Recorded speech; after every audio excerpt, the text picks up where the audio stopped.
Assalamualaikum warahmatullahi wabarakatuh. Perkenalkan, nama saya Sulaiman Nur Hakim, NIM 111170053 dari Teknik Komunikasi Geologi kelas B UPN Veteran Yogyakarta. Kali ini saya akan mempresentasikan sebuah poster dari tugas referat yang telah dibuat berjudul Studi Mekanisme Struktur Diapirik dan Contoh pada Suatu Daerah. Hal ini ditujukan untuk memenuhi tugas referat itu sendiri. Baiklah, pertama-tama saya akan memulai dari abstrak. Tulisan ini menyajikan sebuah studi terhadap suatu mekanisme struktur diapirik yang berkembang dan bagaimana keadaan dari suatu struktur diapirik tersebut berkembang pada suatu daerah. Diapir dapat membentuk suatu bentukan kubah, gelombang, bentukan jamur, teardrops, atau dike. Struktur diapir ini sangat berkaitan dengan kubah garam ataupun antiklin garam, karena sifat garam yang mudah mengalir dan dalam beberapa kasus proses diapir merupakan asal mula pembentukan kubah garam itu sendiri. Ketiga metode diapirisme tersebut akan dikaji dalam tulisan ini serta bagaimana bentuk-bentuk struktur diapir itu sendiri pada suatu daerah tertentu. Dalam pembentukan diapir atau bisa disebut diapirisme itu terdapat 3 tipe, yaitu diapirisme aktif, diapirisme pasif, dan diapirisme reaktivasi. Pertama-tama dalam diapirisme aktif, yaitu dapat dikatakan sebagai intrusi kuat oleh sebuah diapir. Ketika lapisan penutup tipis dan lemah dan perbedaan tekanan yang cukup besar, garam akan menembus menuju ke permukaan dengan sangat singkat. Adanya diapirisme aktif ini ditandai dengan adanya kenaikan densitas sedimen non-evaporate oleh kompaksi dan hilangnya air pada kedalaman. Yang dimana sedimen non-evaporate itu memiliki daya apung positif, garam bergerak sebagai serangkaian cabang yang independen, dan penindikan garam pada lapisan penutup yang rapuh terjadi ketika tekanan garam melebihi kekuatan lapisan penutup itu sendiri. Berikut adalah interpretasi sayatan seismik dari Angola yang mempunyai karakteristik diapirisme aktif. Diambil dari Afternelli tahun 1989. Berikut adalah bentukan diapirisme aktif yang terbentuk pada kubah garam.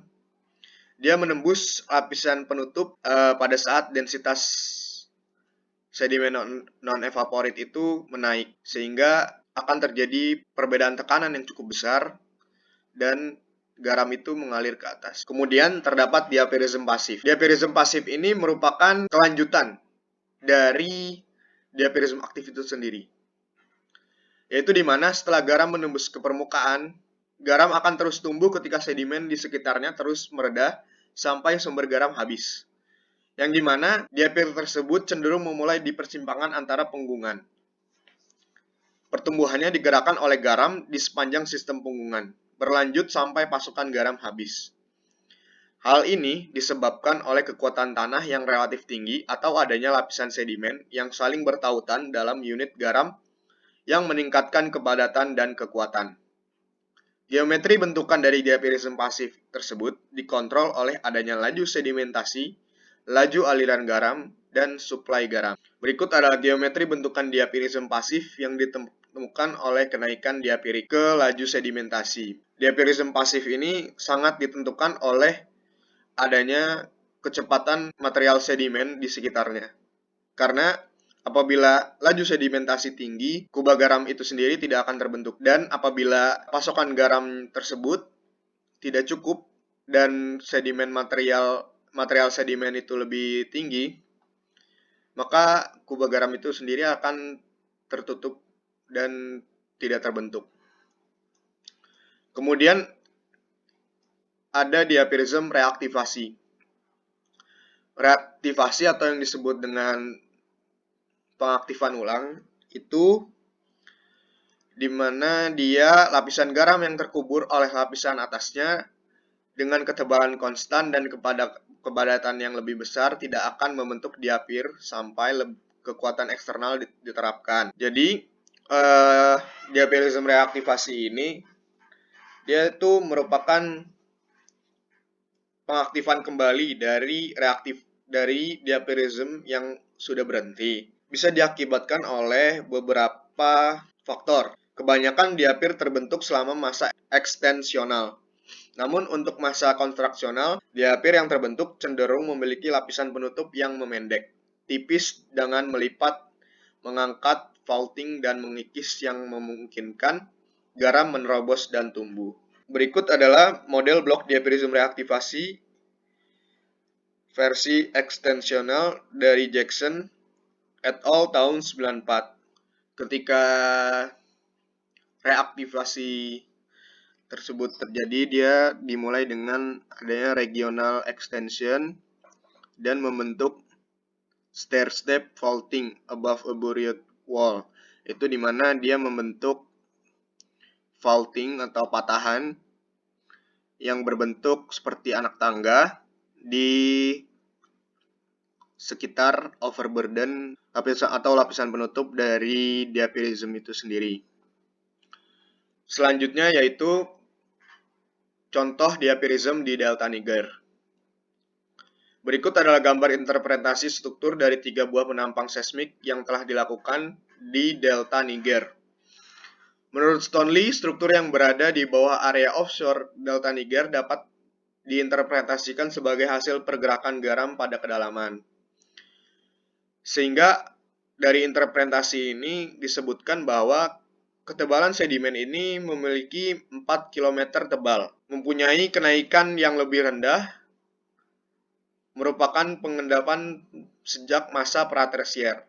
Menurut Franz Stowe dan Lepsong, meyakini bahwa penurunan muka tanah di daerah tersebut difasilitasi oleh adanya perluasan zona fraktur ekstensional dan fase sedimen laut yang sesungguhnya dimulai hanya selama periode tersebut ini. Dari interpretasi seismik ini terlihat bahwa terjadi bentukan atau geometri dari diapirism, yang dimana diapirism ini termasuk ke dalam reaktivasi yang bersifat ekstensional. Hal ini didukung oleh tadi disebutkan adanya perluasan zona fraktur ekstensional, sehingga itu membentuk kembali diapirism yang sudah lama mati.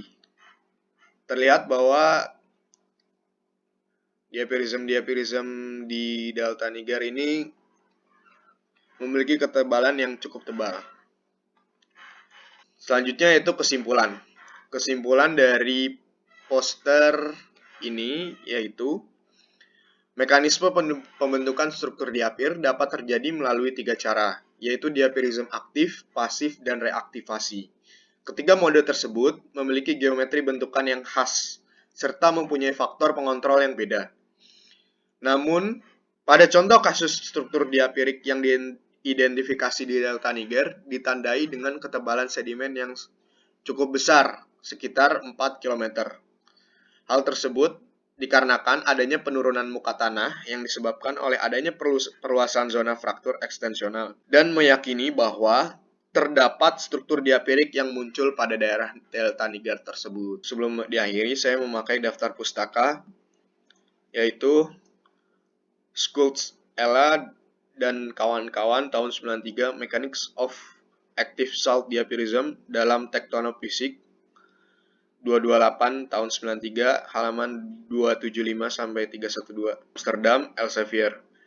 Kemudian Gatsa Eva dan kawan-kawan tahun 2017 yang berjudul Analysis of Mechanism for Formation of Diapiric Structures of Tersko Caspian for True dalam IOP Conference Series Earth Environment Science 8705/2006.